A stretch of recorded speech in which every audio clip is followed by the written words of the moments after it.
Hey guys, welcome back. In this video, I will show you how to edit page CSS on Dawn theme with Shopify. Let's get started. So this just a notice that this method actually works on all the themes that you have on your Shopify store. It does not only work on Dawn, but for this video, we will talk about the Dawn theme. Let's click on this customize right here. Once you have clicked on that, you should be able to see the Shopify editor.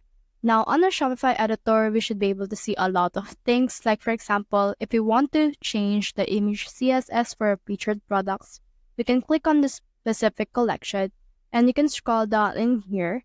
And once you have scrolled down, you should be able to see this custom CSS. So what you can do is you can click on this custom CSS.